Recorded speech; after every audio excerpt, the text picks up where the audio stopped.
तो yes guys on पापा sorry guys, जानते हो गाइस आज हम लोग हिमाचल में आ रखे हैं सुलिनी यूनिवर्सिटी जो सोलन में पड़ता है। और आज हम लोग गाइस यू नो पापा sorry is all about alternative career and today we will explore the PhD as a alternative career. Okay, तो so we will interact with the PhD candidate in this university. देखते हैं guys, हम लोग बात करेंगे 3-4 PhD candidate से यहाँ पे। और ये यूनिवर्सिटी है गाइस यहाँ पे, और इट्स नेम काफ़ी यूनिक है गाइस इस यूनिवर्सिटी का। It's name is Shoolini university. तो वही है गाइस, आज हम लोग यहाँ पे PhD कैंडिडेट से बात करेंगे। जो हम लोग ने लोकेशन चूज़ किया है सुलिनी यूनिवर्सिटी का, माउंटेन के ऊपर एक मंदिर है इस कॉलेज कैंपस में, सुलिनी यूनिवर्सिटी के कैंपस में। वहीं पे हम लोग पॉडकास्ट करने वाले हैं PhD कैंडिडेट के साथ। तो ये है guys, this is the way out. So guys, this is the main entrance gate.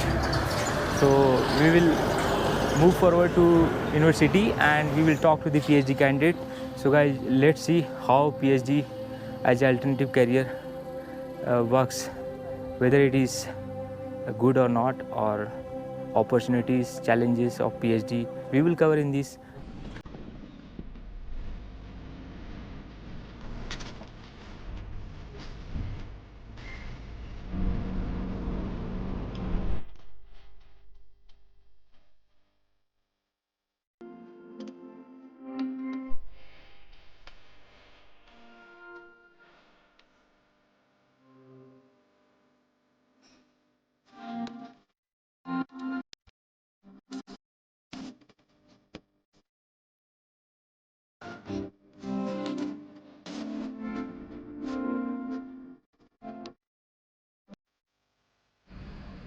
Hey guys, welcome to Papa Sorry.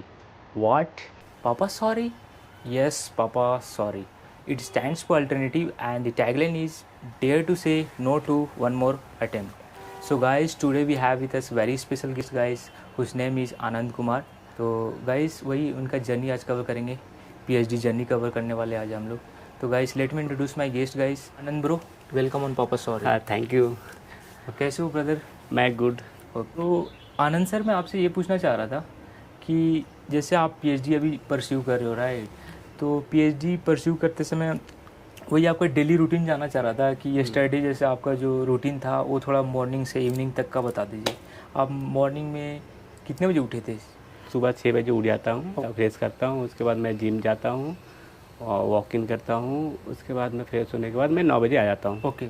अपना लैब 9 बजे खुल जाती है, तो 9 बजे कंपलसरी है हमारे लैब में आना। या फिर उसके बाद 9 to 5 मेरी रिसर्च वर्क होती है, प्रैक्टिकल रिगार्डिंग जो वर्क होती है हमारी रिसर्च के रिगार्डिंग वो काम होती है। आफ्टर 5:30 हम फिर लाइब्रेरी चले जाते हैं। ओके। तो लाइब्रेरी में क्या होता है कि जितने भी हमें सपोज रिसर्च पेपर पढ़ने होते हैं अपने काम के रिगार्डिंग, तो हम वहाँ पे जाके हम पढ़ते हैं रिसर्च पेपर, फिर पेपर लिखते हैं कि हमने जो काम किया है उसका हमने ड्राफ्ट बनाते हैं। तो ये होती है, तो मेरे को 12 बज जाते हैं डेली। 12 बजे पढ़ते हैं, रिसर्च पेपर करते करते तैयार, मतलब 12 बज जाते हैं डेली। तो मैं 12 बजे और चला जाता हूँ रूम पे। आपका एजुकेशनल बैकग्राउंड जानना चाह रहा था कि आपने 10th कहाँ से किया था, 12th कहाँ से किया था, जैसे मतलब बताइए। हाँ, मेरी स्कूलिंग, मैं बिहार से बिलोंग करता हूँ। ओके। तो मेरी स्कूलिंग बिहार से हुई है। मैं बिहार मीडियम से पढ़ा हूँ, हिंदी मीडियम से। 10th मेरी बिहार बोर्ड से हुई है और 10+2 भी बिहार बोर्ड से हुई है। फिर मैं BSc इन बायोटेक लिया था बिकॉज ऑफ मेरे कज़न ब्रदर थे, वो भी बायोटेक किए थे, तो मैं उनके इन्फ्लुएंस में मैंने बायोटेक लिया था। Okay, BSc। हाँ, BSc तो बायोटेक। आपने BSc graduation in which year you have completed? हाँ, मैं 2000 सेशन था मेरा 2007 से 2010, मैंने 10 में कंप्लीट कर लिया था BSc बायोटेक। तो फिर BSc बायोटेक करने के बाद फिर मैंने मास्टर्स किया जयपुर से, जयपुर नेशनल यूनिवर्सिटी से। ओके। फिर उसके बाद फिर मीनवाइल मैंने 6 मंथ का वो किया, डिएटेशन होती है हम लोग का, मतलब ये ग्रेजुएशन मास्टर्स में ही 6 मंथ का डिएटेशन होती है। तो मैंने डिएटेशन मैं गया था CSIR लैब में।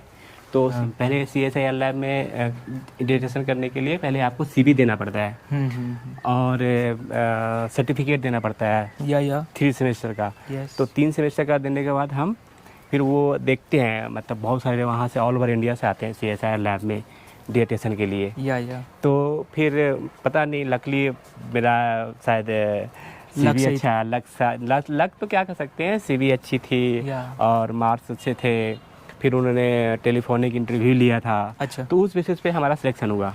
कहाँ पे? Jammu, IIM Jammu. Okay okay, triple I Jammu. हाँ। वहाँ आप कितने साल रहे? मैं वहाँ पे 6 मंथ का डिएटेशन किया था। अच्छा हाँ, 6 मंथ का डिएटेशन किया था। उसमें हमने किया था, सॉइल से स्टडी किया था। हमने क्या किया था कि सॉइल से हमने बैक्टीरिया को लिया और उसको हमने एंटी माइक्रोबियल एक्टिविटी देखा था। एंटी माइक्रोबियल एक्टिविटी बेसिकली क्या होता है कि ड्रग डिस्कवरी होती है, अच्छा बेसिकली ये होता है। तो हमने सॉइल से माइक्रोजम लिया, माइक्रोजम के उससे हम ड्रग बनाए थे, सेकेंडरी मेटाबोलाइट्स प्रोड्यूस करके। Okay okay. हाँ, तो ये हो गया था वहाँ पे।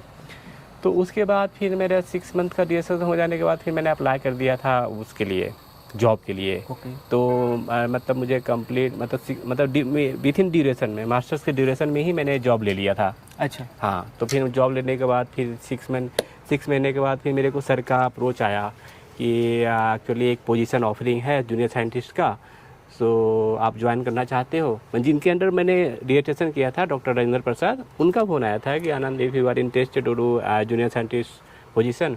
मैंने बोला यस सर, मैं तो चला जाऊंगा, कोई दिक्कत नहीं है। बिकॉज मेरे वो तो पहला गाइड थे वो, तो मैं उनको बोल नहीं सकता था।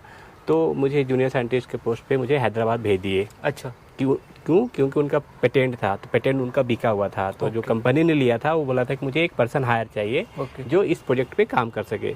तो सर ने मुझे रिकमेंडेड किया। मैं ऑल मतलब हम यूनिवर्सिटी से 6 बंदे गए थे, 6 बंदे में मुझे ही सिलेक्ट किया था सर ने। Wow, it's so like achievement. तो फिर मैं वहाँ पे as a junior scientist 6 month काम किया। या फिर मीनवाइल मैं बहुत सारे इंटरव्यू देते गए थे। अच्छा तो मीनवाइल में मैंने CSIR इमटेक का भी इंटरव्यू दिया था।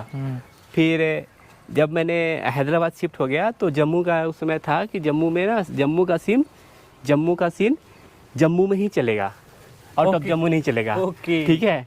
तो मैंने जब इंटरव्यू दिया था CSIR इमटेक का, तो उसमें मैं बिहार का सिम था। अच्छा ठीक है, सॉरी बिहार नहीं, जम्मू का सिम था। Okay SIM. तो जम्मू मैंने शिफ्ट छोड़ दिया। हाँ। तो अब तो जम्मू वाला नंबर बंद हो गया। तो मैंने पापा का अल्टरनेट नंबर दिया था। तो मुझे पापा का कॉल आया था कि तुम्हें ना चंडीगढ़ से कॉल आया था CSIR लैब से। मैंने बोला अच्छा CSIR लैब से। तो फिर मैंने साइंटिस्ट का नंबर मांगा पापा से। फिर पापा को साइंटिस्ट को फ़ोन किया। तो फिर वो साइंटिस्ट ने मुझे बोला कि आप if you are working then आप बता दो कि आप जॉब करना चाहते हैं या नहीं चाहता, आपका सिलेक्शन हो गई है इस इंस्टीट्यूट में। तो मैंने उनको बोला कि नहीं सर, मैं ज्वाइन कर लूँगा, ऐसा कोई इशू नहीं है। बिकॉज CSIR था, मैं ऑलरेडी पोस्टेड था, जूनियर साइंटिस्ट पोस्टेड था। बट मुझे CSIR लैब में अगेन क्योंकि मुझे गाइड ने बोला था कि आनंद, जब भी आप जॉब या PhD या रिसर्च वर्क ट्राई करना तो CSIR इमटेक जरूर ट्राई करना। बिकॉज इमटेक जो है वो इंटरनेशनल अथॉरिटी है कल्चर कलेक्शन का।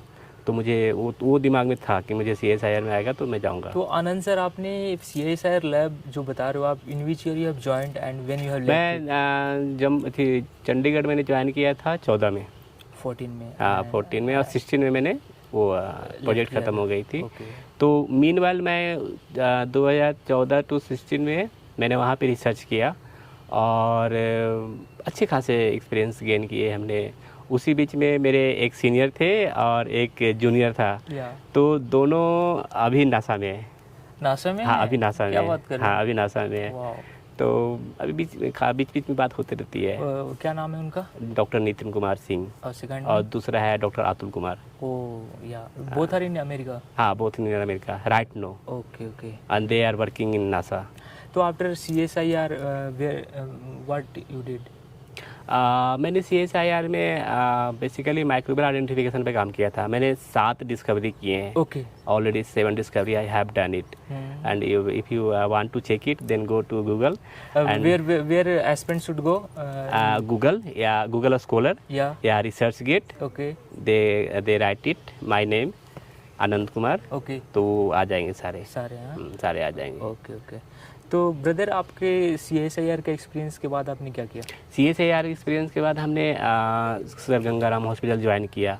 Gangaram, where it is? Gangaram Delhi Gangaram hospital. I think it is top hospital, right? या top hospital basically in Delhi के लिए वो टॉप है। ओके। मतलब वो भी ट्रस्ट है।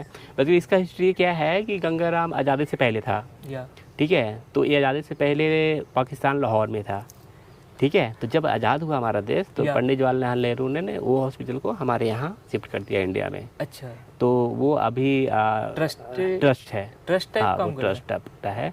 तो जितने भी गांधी परिवार अभी हैं, सोनिया गांधी, राहुल गांधी, प्रियंका गांधी, सारा एडमिट वहीं होती है। ट्रीटमेंट हाँ, के लिए। ट्रीटमेंट के लिए। वाओ। हाँ, उनका वो फ्री ऑफ कॉस्ट शायद तो at what position you have joined in Gangaram. पहला तो मैं SRF ज्वाइन किया था वहाँ पे, अच्छा, senior research fellow, okay. Department of microbiology. या फिर मैंने वहाँ पे 3 साल काम किया। हाँ। 3 साल काम करने में वहाँ पे एक चीज़ मैंने वहाँ पे क्या नया चीज़ दिया, MIC, मिनिमम इन्हिबिटरी कंसंट्रेशन।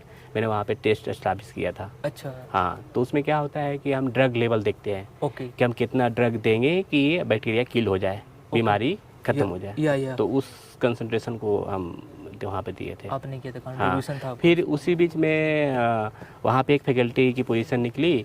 तो मेरे सीनियर बोले कि Anand, if you have more experience and knowledge and apply this position. Then मैंने फिर अप्लाई किया। अप्लाई करने के बाद फिर इंटरव्यू लिया उन्होंने, या। और बेस्ड ऑन एक्सपीरियंस और पब्लिकेशंस वो मुझे सिलेक्ट कर लिए, ज्वाइन किया फिर। तो आनंद सर, आपको काफ़ी रिच एक्सपीरियंसेस हैं, मतलब कि काफ़ी लैब्स में काम किया आपने। हाँ, मैंने काफ़ी लैब्स में काम किया। हाँ, तो आपने जो गंगाराम का एक्सपीरियंसेस बताया आपने, तो एक्सपीरियंस आपका गंगाराम, आपका एक्सपीरियंस कब ख़त्म हुआ? 2023 में ख़त्म हुआ। 23 में। हाँ, 23। After Then that- I decided to pursue PhD। PhD, हाँ। तो आपने PhD के लिए कब एडमिशन लिया आपने, और कहाँ लिया? मैंने PhD के लिए मैंने सोलन यूनिवर्सिटी में एडमिशन लिया हूँ, अच्छा। और मैंने 2023 में एडमिशन ले लिया था। तो आनंद सर, आपको what drives you to pursue PhD? Then I realized that something is lacking for my career. Then I decided to do PhD. I already decided to PhD, but मैं बाहर के लिए देख रहा था, फॉरेन यूनिवर्सिटी के लिए। हाँ, फॉरेन यूनिवर्सिटी के लिए। फॉरेन यूनिवर्सिटी में मैंने मेल करता था, मेरे को वहाँ से रिस्पांस भी आई है। रिस्पांस में तो जैसे Auckland university, Oxford, even Oxford की भी आई थी। बट वहाँ का मेरा दिक्कत क्या हुआ था, कुछ फैमिली अलाउ नहीं कर रहे थे। अच्छा। और कुछ थे इशू, इसकी वजह से मैंने नहीं गया, क्योंकि मुझे इधर जॉब भी मिल गई थी गंगाराम में, परमानेंट पोजीशन। तो मैं थोड़ा सा सोच के फिर सोचा कि चलो इंडिया से करके फिर देखते हैं नेक्स्ट टाइम क्या होती है। तो right now you are in PhD in which year? First year, second या ईयर? First year. हाँ। तो you are doing PhD on which topic? Cancer. Cancer पे कर रहे हैं आप? कैंसर पे काम। वाओ, कैंसर, यार it's so fascinating. So fascinating. तो आप यहाँ का एक्सपीरियंसेस शेयर कीजिए, मतलब कि इस यूनिवर्सिटी का आपके एक्सपीरियंसेस कैसे हैं, मतलब? ये यूनिवर्सिटी के एक्सपीरियंस बहुत अच्छे हैं, क्योंकि हमारे जो गाइड हैं वो बहुत अच्छे गाइड हैं, और उनका पब्लिकेशंस बहुत अच्छे आते हैं कैंसर पे। तो इस वजह से मैंने इन सर को चूज किया था। और ये यहाँ पे फ्रीडम है, बस ये एक सिग्निफिकेंस। और कैंपस भी मैं देख रहा हूँ काफ़ी अच्छी हिली एरिया है। हिली हिली एरिया है, तो ये सब बहुत बड़ा मतलब most important thing is hilly area.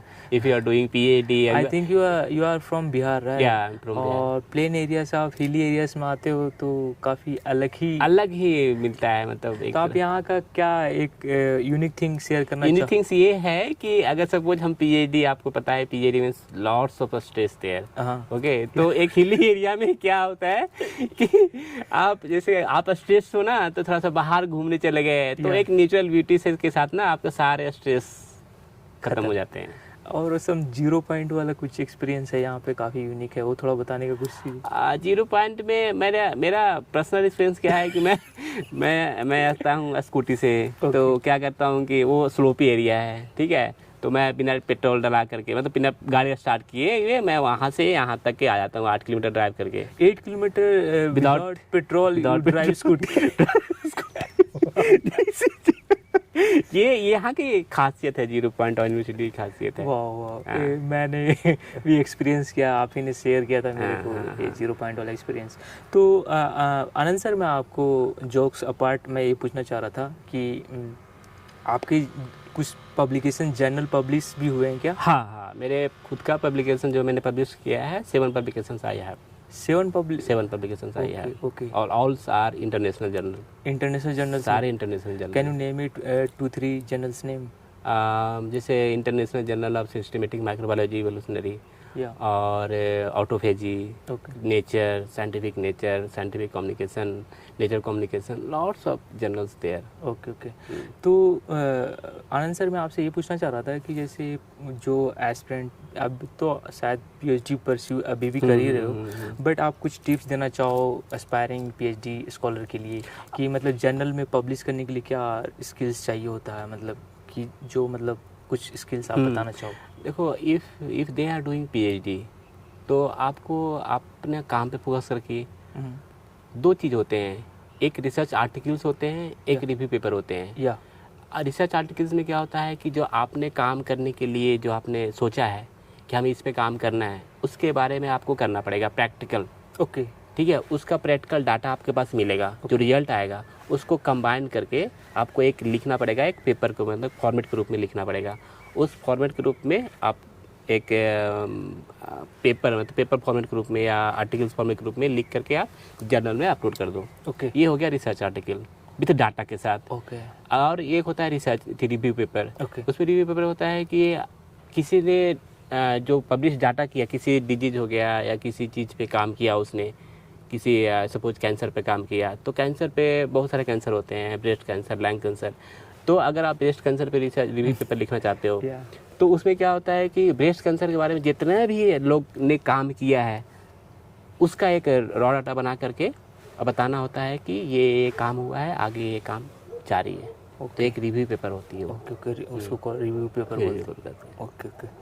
तो सर आनंद सर, आपका पीएचडी कब तक कंप्लीट हो जाएगा? तो मेरा पीएचडी 26 में कंप्लीट कर दूंगा। 26 तक आप 26 में टारगेट है मेरा, because I have already talk to other country for doing post doc. Okay, तो मैं उस टारगेट लेके चल रहा हूँ। ओके, बिकॉज मेरे सीनियर जो है, मैंने ऑलरेडी भी बात किया था कि नासा में सीनियर है, यस यस, तो वो मुझसे डिस्कस करते रहते हैं, उनके पास प्रोजेक्ट आते रहते हैं। तो वो बोलते थे कि 26 में प्रोजेक्ट आएगी पोस्ट डॉक की, तो आप उसमें आप आ जाना। तो माइट भी मैं शायद। तो आनंद सर, जो भी आपने पीएचडी का जर्नी शेयर किया अभी राइट नाउ पापा सॉरी पे, तो वो जर्नी काफ़ी रिच एक्सपीरियंसेस थे आपके। Anand sir, welcome on rapid fire round on पापा सॉरी। ओके, तो are you ready for the? या guys, let's start the rapid fire round on पापा सॉरी। तो फर्स्ट क्वेश्चन मेरा रैपिड फायर का ये है आनंद सर, हिमाचल कैंपस में आप कौन से साल में आए थे सुलूनी यूनिवर्सिटी में? मैं हिमाचल में आया था, सोनी यूनिवर्सिटी में आया था 2023 पीएचडी के लिए। पीएचडी के लिए। तो आप मुझे ये बताइए कि जब इस कैंपस में आए थे तो फर्स्ट फीमेल पर्सन जिससे आपने इंटरेक्शन किया हो जो इस कैंपस में है, फर्स्ट फीमेल फ्रेंड? हाँ, फर्स्ट फीमेल फ्रेंड मुझे एडमिशन से रिगार्डिंग मैम थी, पूजा मैम, शायद पूजा मैम नाम थी उनकी। तो उनसे मुझे इंटरेक्शन किया था, मैम से इंटरेक्शन किया था। बट इन योर क्लासमेट्स में मैं बात करना चाह रहा हूँ। मैं क्लासमेट्स में मैं एक रोमिता से हुई थी फर्स्ट फीमेल में। हाँ, फर्स्ट थे। And in male category Rishabh से बात किया था आपका 10th क्लास में, जो आपका जो दो जिगरी दोस्त हो, हाँ, जिनका नाम याद हो आपको? हाँ, मुझे अभी याद है। मैं अभी जाता घर हूँ तो मैं मिलता हूँ, उसी से मिलता हूँ। वही मेरा बेस्ट फ्रेंड है अभी तक। हाँ, अभी तक मेरा बेस्ट फ्रेंड है। एक है शैलेंद्र कुमार, ओके, और एक है अवधेश कुमार। ये 10th लेवल का बताया। तो 12th लेवल में कोई बेस्ट फ्रेंड अभी भी टच में है, वो है दीपक कुमार। CSIR लैब में आप गए थे तो वहाँ कोई बेस्ट फ्रेंड? हाँ, मेरा बेस्ट फ्रेंड है। अब बताइए। IIM जम्मू का है मनोज सर, जो अभी US में पोस्ट डॉक कर रहे हैं। अच्छा, हाँ, अभी भी टच में होती है। ओके। और चंडीगढ़ में मेरा बेस्ट फ्रेंड है अतुल कुमार है, और कृपा शंकर, दोनों पोस्ट डॉक कर रहे हैं USA में। ओके। गंगाराम का भी एक्सपीरियंस है वहाँ पे कोई बेस्ट फ्रेंड? गंगाराम का बेस्ट फ्रेंड ऐसे जूनियर है। अच्छा, उसका नाम है जैकब। काफ़ी आपके फ्रेंड हैं मतलब? हाँ, मेरे साथ ये है कि आपने लोकेशंस काफ़ी वेरी किए। हाँ, मैंने बहुत सारे लोकेशन चूज किए हैं, तो जहाँ जहाँ जाता हूँ तो मेरे कोई ना कोई एक फ्रेंड बन ही जाते हैं, है ना? तो मुझे आप ये बताइए आनंद सर कि फ्रेंड का कितना रोल रहता है कि लाइफ को मतलब पर्सनालिटी मतलब कैसे ग्रूम करते हैं फ्रेंड्स? यार, फ्रेंड का एक डिफिनेशन बोले थे ना, फ्रेंड एक अलग ही डिफिनेशन है। मतलब कैसा रोल प्ले करता है? ब्लड रिलेशन ना होने के बाद भी वो सब कुछ होता है, राइट? मीन्स कोई लेजेंड ने कहा है कि इस दुनिया में friend you choose by your choices, and बाकी रिलेशन तो बन के आते हैं, नेचुरली आते हैं। नेचुरली आते हैं, नेचुरली आते बट हैं। Here friends you make by your choice, right. ये सही बोला है, जिसने भी बोला ये सही बोला है। और मैंने एक चीज़ रियलाइज किया हूँ कि जैसे आप बाहर जाते हैं, अगर आप घर से बाहर निकल जाते हैं तो फ्रेंड्स ही ऐसे हैं जो आपका बाप का किरदार निभाते हैं, आपका मम्मी का किरदार निभाते हैं, आपका सिस्टर का निभाते हैं, मतलब हर चीज़ करेंगे तो किरदार निभाता है। दोस्त एक ऐसा चीज़ होती है, दोस्ती एक ऐसी चीज़। I do agree with you. Anand sir, आपका एक इस पे क्या ओपिनियन है कि मतलब पीएचडी को मतलब रिलेशनशिप पे पूछना चाह रहा था मैं आपसे, ठीक है। तो आजकल क्या होगा कि हम लोग बीएफ और जीएफ वाला जो रोल देखते हैं हम लोग इंडियन सोसाइटी में, काफ़ी नेगेटिव सेंस में देखते हैं इसको। नहीं, मैं तो इस बात में नेगेटिव सेंस नहीं बोलूँगा, बिकॉज क्योंकि क्या होता है ना, मतलब फीमेल इंटरेक्शन कितना इंपॉर्टेंस है, मतलब बॉयज़ के लिए भी और इन वाइस वर्सा। नहीं, फीमेल इंटरेक्शन की बात नहीं होती है, एक फ्रेंडशिप की बात होती है। अच्छा, फ्रेंडशिप की बात होती है। आप जब बोलते हैं कि लिविंग में रहते हैं, चलो ठीक है, एक फ्रेंडशिप, पहले तो फ्रेंडशिप होती है, एक दूसरे को जानते हैं, उनकी म्यूचुअल अंडरस्टैंडिंग बनती है, एक बात अपने दूसरे फ्रेंड को शेयर करते हैं, वो भी शेयर करते हैं, तब जाकर बहुत टाइम लगता है कि नहीं कि 1-2 दिन में भी बॉयफ्रेंड और गर्लफ्रेंड बनता है, ऐसा नहीं है। लिविंग रिलेशनशिप में आने के लिए हमें कम से कम 6 मंथ 1 ईयर तक टाइम देना पड़ता है, एक दूसरे को समझना पड़ता है, एक दूसरे की प्रॉब्लम को समझना पड़ता है, तब जाके एग्री होते हैं। तो पीएचडी में क्या होता है ना कि शेयरिंग होती है, शेयरिंग बेसिस होती है, शेयरिंग एंड केयरिंग वाला बहुत होता है, क्योंकि लॉन्ग टाइम का स्टडी होता है, ये 3 साल 4 साल 5 साल इवन 6 साल तक भी जाती है। ओके। तो आप घर से बाहर रहते हो तो आपको कोई ना कोई समझने वाला होनी चाहिए, तब जाके आपकी पीएचडी स्मूथली चलती है। मतलब एक अदर सेंस में बोल रहा, मतलब अदर चीज़ भी है, एक पार्ट ऑफ द पीएचडी है ये। बट एक पीएचडी होता है कि नहीं, पीएचडी एक विजन है, एक विजन है, आपके पास विजन है, आप किसी भी हालात को लेकर के आप पीएचडी कर सकते हो। लोग बोलते हैं कि पीएचडी वास्ट है, पीएचडी वास्ट नहीं है, सो इजी। आपको गाइड अच्छे मिल जाते हैं, आपका विजन होती है, आपने पहले से ही थॉट कर लिया है कि हमको ये चीज़ काम करना है, उसके बारे में आप पढ़ोगे, उसके बारे में प्लान करोगे। अनसर्टेन पाथ है ना, it is not discovered path. हाँ, ये तो आपका लेवल का चीज़ है ना, कि किसी और का नहीं बोला कि नहीं, ये तो आप खुद डिजाइन करते हो काम, आपको खुद डिजाइन करना होता है, सोचना होता है, प्रैक्टिकल करना होता है, खुद से सारा चीज़ आप पे डिपेंड है। Means you need to travel to untravelled path. हाँ, राइट। मतलब ये पाथ आप डिसाइड करते हो, पीएचडी का पाथ आपने डिसाइड किया तो आप ही को कंप्लीट करना है, ना कि कोई और करेगा। अच्छा। ये आपको करना है, कैसे हमें इजी करना है, ये आप पे depend, totally depends upon you. Rural background से जो बंदे आते हैं, वो उनके लिए कितना पीएचडी वाला जो जर्नी होता है वो कितना स्ट्रगलफुल हो सकता है उसके लिए? हाँ जी, रूरल बैकग्राउंड से तो मैं भी बिलोंग करता हूँ, जब रूरल से मैं भी बिलोंग करता हूँ, लेकिन ये मैं अपना पर्सनल एक्सपीरियंस शेयर करता हूँ कि जैसे मेरे पास भी, अगर मैं रूरल से आया हूँ तो मेरे पास बहुत सारे प्रेशर होते थे। अच्छा। एक फैमिली प्रेशर, सोसाइटी प्रेशर और फाइनेंशियल प्रेशर, बहुत सारे की चीज़ें आती है। रूरल बैकग्राउंड से आने का मतलब है कि आप बहुत सारे बेड़ियाँ को तोड़ रहे हो, आप है ना, जानने वाला नहीं है, आपको गाइड करने वाला नहीं है, आपका कोई पाथ देने वाला नहीं है, जो भी करना है आपको करना है, वो आपके अंदर सेल्फ मोटिवेशन होनी चाहिए, तब जाकर के आप आगे जाते रहोगे। जैसे जो स्टूडेंट शहर में जिसका स्कूलिंग हुआ है, कॉलेज हुआ है, और जिसका स्कूलिंग एंड कॉलेज रूरल सब अर्बन से हुआ है, और मतलब मेट्रो वाले स्टूडेंट्स और जो सब अर्बन वाले स्टूडेंट्स में क्या मतलब डिफरेंस होती है या क्वालिटीज़? हाँ, मैं ये कह सकता हूँ कि मेट्रो सिटी के जो बच्चे होते हैं, हाँ, और रूरल एरिया से जो आते हैं, बेसिक डिफरेंस होता है कि रूरल एरिया से जो आते हैं उनके पास ना हार्ड वर्किंग का स्किल्स होती है। ओके। और जो मेट्रो सिटी वाले होते हैं ना, वो कंफर्ट जोन में रहते हैं। अच्छा। तो वो हार्ड जो होती है ना, हार्डनेस सिचुएशन, वो फेस नहीं कर पाते रहे। बट रूरल एरिया से होता है ना, वो फेस करके आगे बढ़ जाते हैं। आप जितने भी देखोगे ना, आप जितने भी हिस्ट्री उठा के देख लो, जितने भी आगे बढ़े हैं सारे रूरल बैकग्राउंड से हो। मोस्टली आपको मिलेगा 80% रूरल बैकग्राउंड से मिले, जो आप इतिहास रचा है। आप किसी भी क्रिकेट स्पोर्ट पे देख लो या एजुकेशन सिस्टम देख लो, हर जगह ये है। आप ये देखो ना, हमारे जो सीवी रमन थे, फर्स्ट नोबेल प्राइज़ किए थे, हाँ, तो उस समय हमारे देश की कंडीशन कैसी थी, हमारे एजुकेशन सिस्टम कैसा था, स्टिल तो वो चीज़ देखो आप। तो सर, आनंद सर, मैं आपसे शॉर्ट में विदिन 1 मिनट में मैं आपसे जानना चाह रहा था कि पीएचडी, अगर कोई पीएचडी 10th से ही डिसाइड कर रहे कि उसको क्या पाथ मतलब फॉलो करना है 10th के बाद या 12th के बाद, तो कैसे वो मतलब फॉलो करे पीएचडी के लिए जो पाथ होता है? हाँ, अगर वह रूरल बैकग्राउंड से उठा आ रहा है लड़का हाँ। और वो 10 से डिसाइड कर लिया है कि हमें आगे जाके पीएचडी करनी है, हाँ। डॉक्टर बननी है, प्रोफेसर बननी है, यस। तो उसको ना पहले चूज करना पड़ेगा, सब्जेक्ट चूज करना पड़ेगा कि हमें कौन सा सब्जेक्ट में लेनी चाहिए कि ताकि हमें डॉक्टर बने। तो डॉक्टर बनने के लिए पहले आपको MBBS डॉक्टर होते हैं, एक PhD स्कॉलर वाला डॉक्टर होती है, 2 तरह के डॉक्टर होती है। तो आपको सबसे पहले आप साइंस बैकग्राउंड से भी आप बन सकते हैं और आर्ट्स बैकग्राउंड से भी बन सकते Yes. हैं। आपको कोई इसमें कोई उससे नहीं, किसी भी फील्ड से आप डॉक्टर बन सकते हैं। अगर मैं साइंस बैकग्राउंड से हूँ तो मैं साइंस बैकग्राउंड के बारे में अच्छा बताऊँगा, क्योंकि मैंने क्या किया था, 10th पास किया, 10th के बाद इंटर में मैंने साइंस लिया, ठीक है, बायोलॉजी लिया, फिर बायोलॉजी से मैंने BSc किया, बायोटेक किया, बायोटेक से मैंने MSc बायोटेक किया।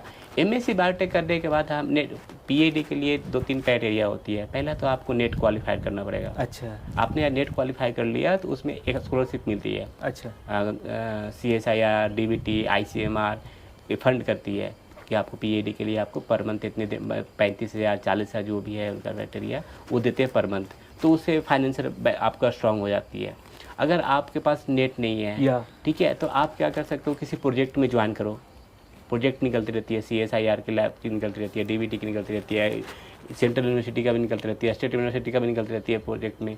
उस प्रोजेक्ट में पहले आप एंट्री हो जाओ, फिर आप गाइड से बात करो। आपका इंटरेस्ट आपके अंदर इंटरेस्ट है और गाइड को पता चल गया कि ये बंदा देख लिया आपका इंटरेस्ट और उसका आपका स्किल और नॉलेज, तो वो खुद ही आपको PhD करा देंगे। हाँ, वो करा देते हैं। अच्छा। क्योंकि उनके पास बहुत सारे आइडिया होते हैं। ये तो सेकेंडरी वे है।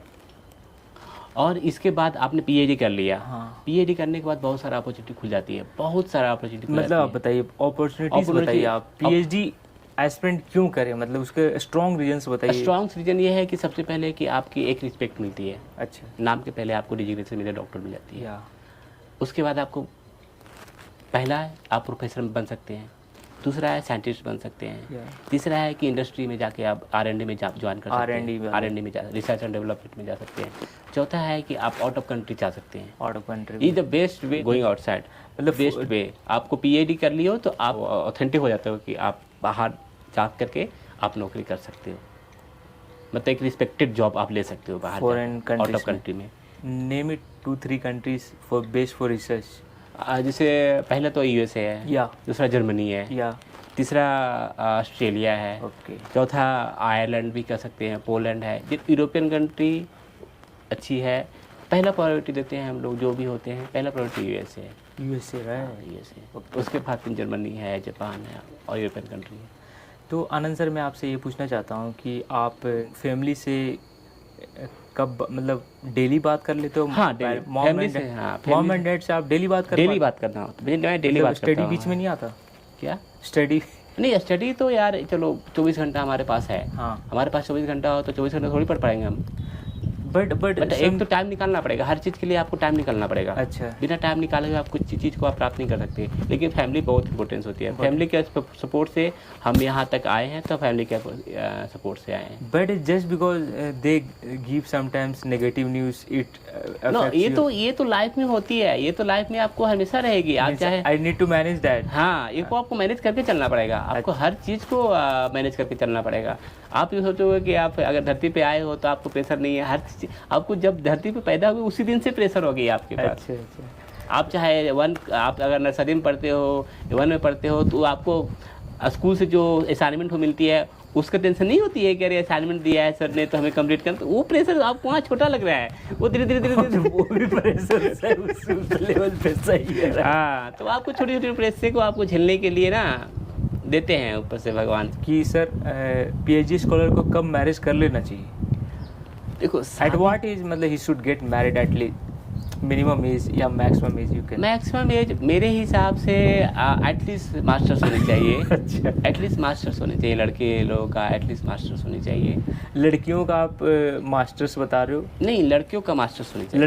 लड़के का एटलीस्ट मास्टर्स होनी चाहिए। अच्छा, और लड़कियों भी मास्टर्स हो, मैं वो नहीं कर रहा हूँ। लड़कियाँ मास्टर हो तो वेल एंड गुड, PhD हो तो well and good, but at least graduation होनी चाहिए। मिनिमम एटलीस्ट ग्रेजुएशन होनी चाहिए। बिकॉज क्या होता है ना कि एक समझदारी भी आ जाती है कि मतलब मैच्योरिटी लेवल आ जाती है, जो फैमिली का रिस्पॉन्सिबिलिटी है वो लेने के सक्षम हो जाता है लोग, है ना। अब ये 10th के बाद शादी कर लेंगे, उनको क्या पता है?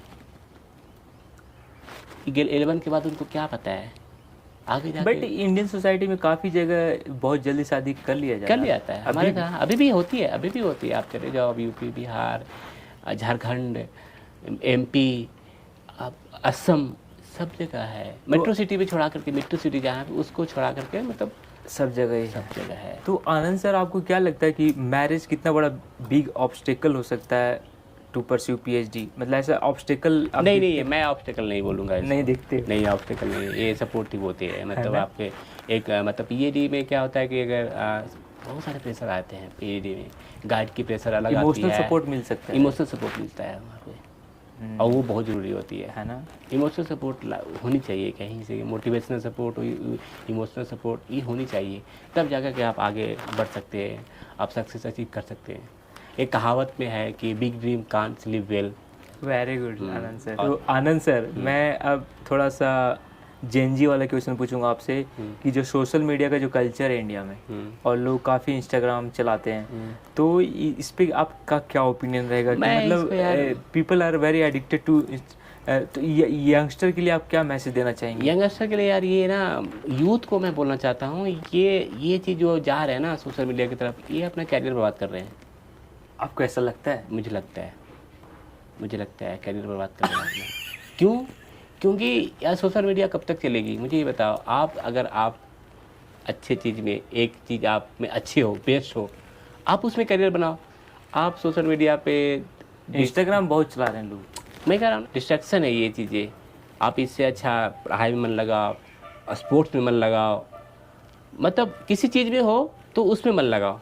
अब ये नहीं कि हम सोशल मीडिया भी कर रहे हैं, हम पढ़ाई भी कर रहे हैं, हम स्पोर्ट्स भी कर रहे हैं, आप इसमें नहीं बना सकते, किसी में भी कैरियर नहीं बना सकते, वो टाइम वेस्ट हो रहा है आपका। तो आनंद सर, आप कितना स्क्रीन टाइम, आप बेस्ट स्क्रीन टाइम मतलब बोलते हैं, मोबाइल कितना यूज़ करना चाहिए इंसान को इन 24 आवर्स इन मतलब मैं ऐसे तो नहीं बोल सकता कि 1 घंटा 2 घंटा, वैसे तो नहीं बोल सकता, जब की ज़रूरत पड़े। मोबाइल बहुत ज़रूरी है आज की दिन, मतलब एक पार्ट ऑफ द बॉडी हो गई है आज के जनरेशन में, पार्ट ऑफ द बॉडी हो गया है। क्योंकि यार देखो, आप हम भी हैं, रिसर्चर हैं, तो हमें भी कुछ देखना होता है, तो हम मोबाइल ही जाता है। अगर मेरे पास लैपटॉप नहीं है तो हम मोबाइल ही ओपन करते हैं। Using as per your requirement. हाँ, as per your requirement. Technology is not using you, you are using technology. हम लोग टेक्नोलॉजी को यूज कर सकते हैं, टेक्नोलॉजी हमें नहीं यूज करे, ये नहीं होनी चाहिए। हम टेक्नोलॉजी को, बहुत सारे जैसे हमें पेपर पढ़ना होता है, तो पहले ऐसा नहीं था, पहले था सिर्फ गूगल था, गूगल स्कॉलर था। अब चीज़ें, बहुत सारी चीज़ें ब्रॉड हो गई है। अब क्या करते हैं कि हम पहले था गूगल, अब क्या होता है, गूगल स्कॉलर है, रिसर्च स्कॉलर है,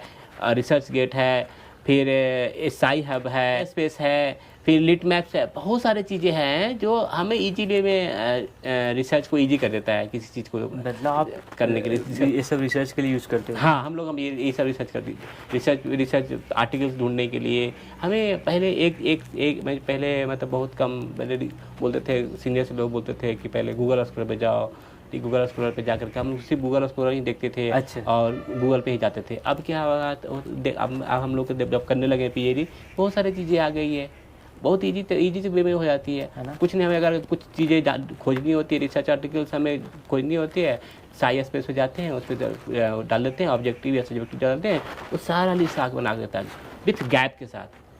2010 में ये पेपर पब्लिश हुआ, 2020 में ये हुआ, 2014 में हुआ, तो मुझे आसानी हो जाती है। मैं अलग अलग जाने में, means you are using technology in positive. हाँ, अगर सपोज हमें पेपर लिख रहे हैं, हमें रेफरेंसेस सेट करने हैं, तो पहले हमें नोटबुक होता था। अब क्या है कि iPad आ गया है, iPad भी हो गया है, मतलब एक एप्लीकेशंस है, एवरनोट। हाँ, एवरनोट जैसे बहुत सारे एप्लीकेशंस आ गए हैं, उसको हम लोग उसमें जाकर के हम लोग कर लेते हैं। एडिटिंग ईजी हो जाता है, बहुत ईजी हो जाता है आजकल के। अच्छा, ओके आनंद सर। तो आनंद सर, आप पापा सॉरी पे आए और आपने जो भी रैपिड फायर में आंसर दिया, उससे मैं काफ़ी सेटिस्फाइड हूँ उस आंसर से, और आपको मैं थैंक यू बोलना चाहूँगा आपको दिल से फॉर कमिंग ऑन पापा सॉरी। Thank you.